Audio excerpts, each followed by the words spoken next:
તુરિયા પાત્રાનું બનાવ્યું છો ભાઈબંધ મિત્રો શાક ઝપટ બોલાવવાની છે આપણે જો આ ભાઈ રસોઈયા છે મોટું જોઈ લ્યો હા બસ બસ હવે જોશે ત્યારે લેશ અને એવું બનાવે છે સ્વાદમાં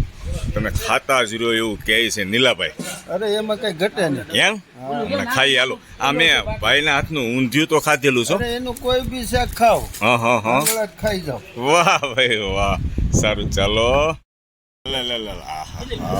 રાબડા જેવો રસ સાથે લેવાનો છો સાથે લઈશું ગરમા ગરમ રોટલી કેરીનું અથાણું બોલો તો નીલાભાઈ હું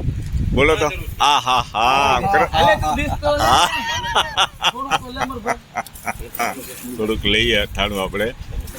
લઈએ વાહ નહીં કાંદાની જરૂર નથી ભાઈ ખૂબ ખૂબ આભાર તમારો અને ગરમા ગરમ રોટલી લઈએ પડવાળી રોટલી હો એક તો બઠ્ઠા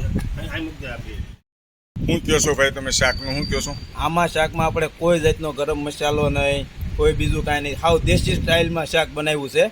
નાનો છોકરો ખાય કે 80 વર્ષનો 90 વર્ષના બાબા ખાય કોઈ નડે નહીં આ શાક વાહ ભાઈ વાહ મને તો મજા આવ્યો દોસ્તો અત્યારે જમવાનું ચાલુ છે અને જે તમને કહે છે એ ભાઈ પોતે કારીગર છે સરસ બનાવ્યું છે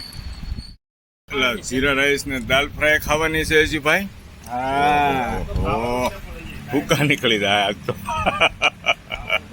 જીરા રાઈસ દાલ ફ્રાય પછી હવે 2 કલાક ખુવું પડશે હો ભાઈ આ ગરમીમાં નીલાભાઈ જમાવી દીજો મારા ભાઈ નીલાભાઈ તો ઊંચું જોતા નથી કે ખારો લીમડો હોય ને હા ત્યાં ખાટલો નાખીને હોઈ જવાનું છે આજ વાહ ભાઈ વાહ અમે આમ તો છીએ દોસ્તો ખુલ્લા વિસ્તારમાં જ છીએ હા